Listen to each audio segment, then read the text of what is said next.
Welcome to Dan's Haunted Cottage. Step inside if you dare.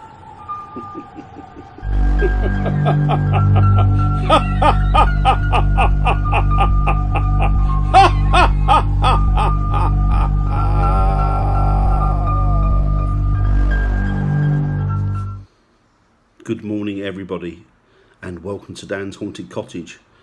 And when I originally started out, I started the channel for was for paranormal activity, or my search for paranormal activity, because as you guys know, call me what you will, paranormal investigator, ghost hunter, but that's what I am. I'm one of those. I'm one of those weirdos that goes out in the early hours of the morning looking for all sorts of weird and wonderful, creepy things that are yet to be discovered fully and explained, i.e. ghosts, spirits.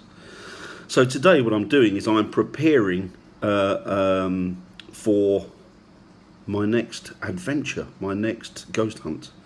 And as I said before, it's with my new team, which is Ghost Quest, and I joined them officially. Well, I haven't officially joined them, but I'm on the investigation with them this Friday, and it's at the Old Nick Theatre, which is in Gainsborough in Lincolnshire.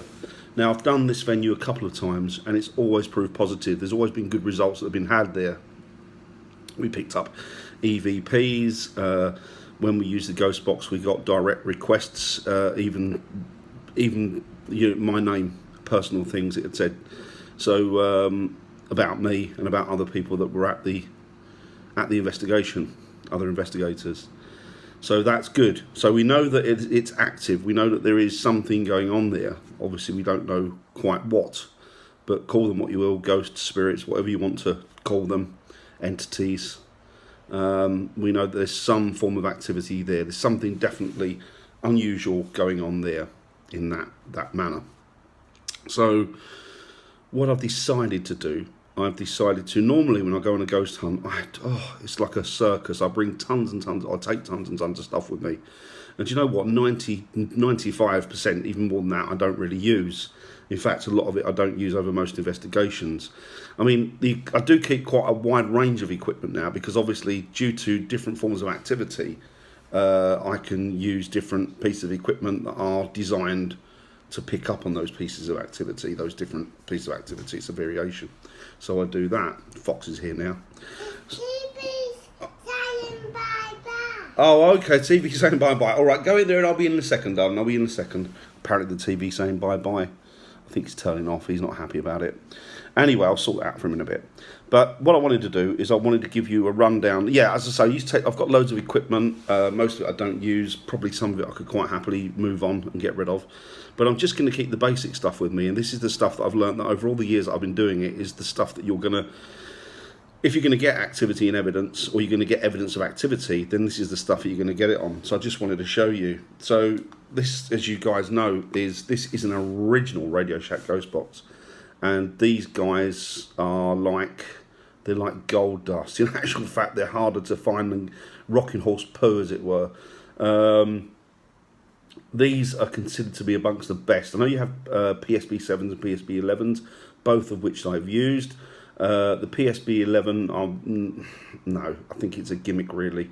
But the PSB 7's been okay. It's been great. But these guys are the functionality and the crispness and the clarity of supposed spirit getting through is fantastic on these. So I'm going to be using one of these. So these are what we use to communicate with spirits. So it's basically it's a radio, as you can see from Radio Shack. It's American, and it's detuned. So what it does is it doesn't settle on any one station. It scans the frequencies, AM or FM. I really only use FM because I find that that's the best frequency for picking up disembodied voices, or for picking up spirit voices, or what might be spirit voices. Certainly that's what we seem to get most communication from. So I'm using that. I'm obviously going to be taking a speaker with that, because you can't really hear that externally. So I've got a speaker. It's just a juice speaker that I can connect into that, and it means that we can hear, the clarity is better, we can actually hear it properly. So that's good. Now, what I'm going to do, you saw as well at the last one investigation, well, the only investigation I've done so far on my channel, which was the Poltergeist house. You saw that I was using Gary's Ghost Portal, which is another good piece of equipment. And I used to have, in actual fact, that was my one. I sold it to Gary. And I had different ideas of getting a different one. But what I've done in its place, I've bought this, which is much, much smaller. It's meant to have the same effect. It does a lot of noise reduction. And it's this. It's like a spirit gateway. And it kind of acts the same way. It clears up white noise or ambient noise, which obviously Spirit is meant to use as a medium to communicate with you. And then what it does is it regulates it and it cleans it up, and you get a crisper, better sound. So hopefully, conjoined with that, because that's meant to be that is top of the range. I know that because it took me forever to get one, and well, I'm not going to say what it cost, but it was a fair bit. So that, with that, should be, if you're going to get any kind of activity or you're going to get any kind of voices or EVPs, electronic voice phenomena, then you're going to get it with these two. So that's good. So we've got those. Obviously, I say it's got the speaker with that. I also use, and a lot of people use K2s and things like that. I'm not really keen on K2s. I think the thing with K2s is that they're volatile. They break quite easily. B, they're too sensitive. They'll pick up on the slightest thing. Microwaves, airwaves. They'll pick up on those from a fair distance away. So I use this. As a smart sensor. It's an EMF tester. It's basically a electromagnetic field frequency detector, and I find this works better. It doesn't light up. There aren't any. I have to use a torch with it, but it's a small compromise for using something so good and something that I get good and positive results from. So I use that. So yeah, what we do with these, what we do with these, we walk around with them and we look at we check for electronic frequencies or magnetic fields, and then what you can do is you'll get this one will also tell you the temperature, and it will give you an indication if there's anything going on in an area where there isn't any other form of there isn't any other electricity, or there isn't any other electrical field. I mean, if there's an electrical field where this goes off and there isn't any electrical points or any electrical wiring, then you know that's quite unusual. That's good. That's what you're looking for. So that's that. I've got my gimbal, which I'm really going to use for one of my cameras. I've also got my GoPro charging up. That's good. Power banks. Always take power banks with you guys, because a lot of the places that you might go to may not have an electrical outlet that you can get a supply from. So always take power banks with you. They are a must, right? So I've also got the Zoom H2 Next, which is the studio quality voice recorder. As I say, when you do EVPs as well with these, what you get hopefully would be you will get responses, but you can't hear them with the naked ear due to the frequency or the difference in the frequencies. So what these guys do is they pick up. I'll sort it, darling. Don't worry. I'll go in a minute. I'll sort it, darling.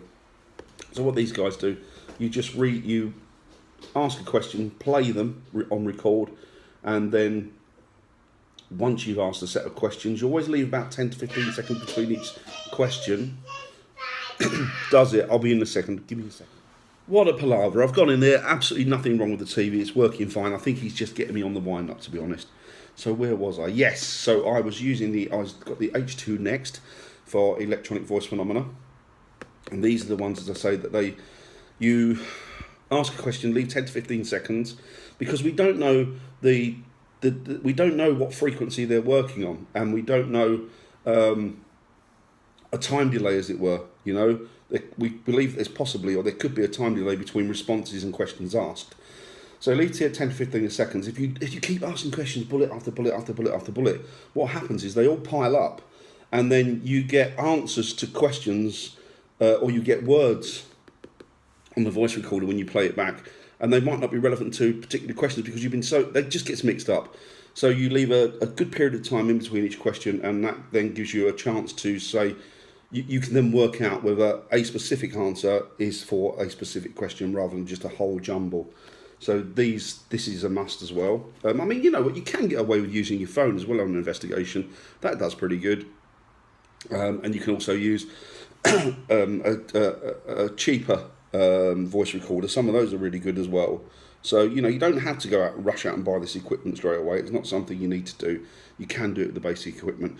And you know what? I'm warning you, please do not fall into the trap that I did over the years when I first started, and also up until a few years ago, and just buy everything that lights up and blings and everything that whines and whirs, because you'll find out that you've wasted your money and most of it you don't need. Keep a basic functional kit on you.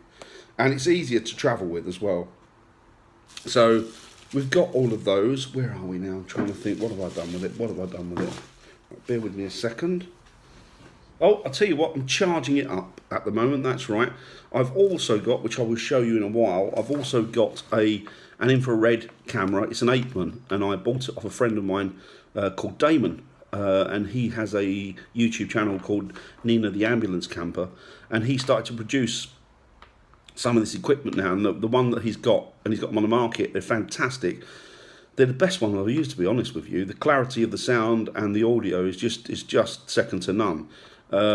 He's done a real good job, and I've looked for years to find either an IR camera or a full spectrum camera that I can rely on and I can trust, and I just haven't been able to find one until that is Damon. Damon sent me one of his, and yeah, it's superb, absolutely superb. I can't recommend it highly enough. But you'll see that on the investigation. I'll show you it a little bit later. And that's really all you need. As I say, I've got the GoPro charging, so I'll be using that. I'll be using another camera. Oh yes, and of course, one of the most important things you'll need, because you'll be working in the dark, is a torch, a half decent torch. There you go, because you don't want to fall over and break a leg, or even worse, end up as a spirit yourself if you come down a flight of stairs that could be concrete or stone.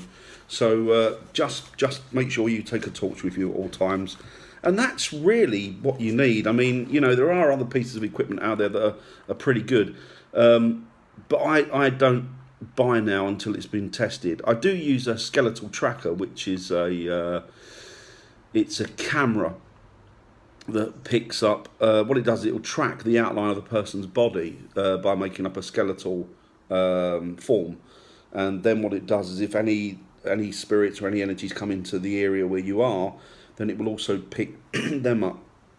I've got two of them. Two. I only need one. Why have I got two? I don't know. But I've got two of those. So yeah. So, but those are things that you don't need to buy those straight away. Those are things that you can put in your kit as and when you get a bit of, you know, as you can build your kit up as you get more money, or you get a little bit more extra or spending money. So that's if you want to, but you don't need to. You know, people that I've worked with over the years, and even myself, have had great results without hardly any equipment at all. Sod's Law, excuse me, I'm going to have a slurp of my tea. Sod's Law,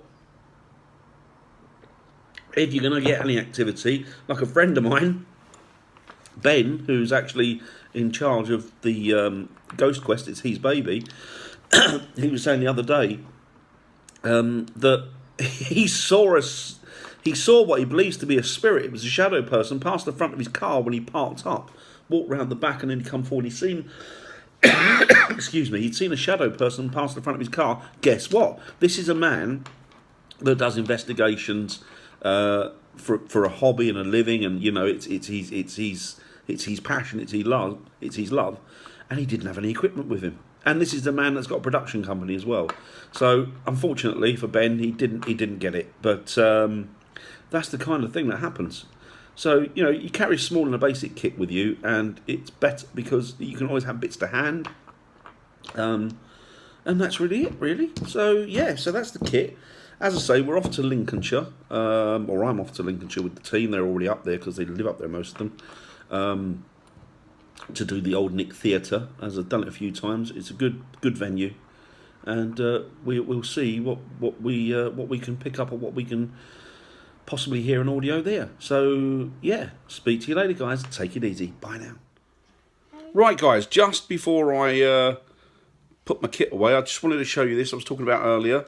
This is the camera that I got from my friend Damon, who runs the channel called Nina the Ambulance Camper, and he produces these, he makes them, he builds them. These are a fantastic piece of kit, as I've said before. They've got the camera on the top, which is obviously an infrared camera, so that works really, really well in low light conditions and darkness. And you've got the IR illuminator underneath it, which is, you know, I can't really turn it on at the minute because I've got my hands full, but that, what it does is it throws out a load of infrared light, and then the camera lens picks it up, the sensor in the camera picks it up, and then it enables you to see in low light conditions or the dark. It also comes with this handle, which is, it opens up, if I can do it, there you go. So not only is it a carrying handle, but you can set it down, and you can do all sorts of weird and wonderful things with it. It's a fantastic piece of kit. So what I'll do, if you want one of these, I'll see if I can put the link into Damon. Believe me, they're not that expensive. Certainly nowhere near as expensive as some of these other cameras that are nowhere near as good as this. So yeah, I'll just I'll see if I can put a link to him in. But if I can't, then go and see go and look for Nina the Ambulance Camper, because it's a really good channel anyway. So okay guys, speak to you soon. Bye now.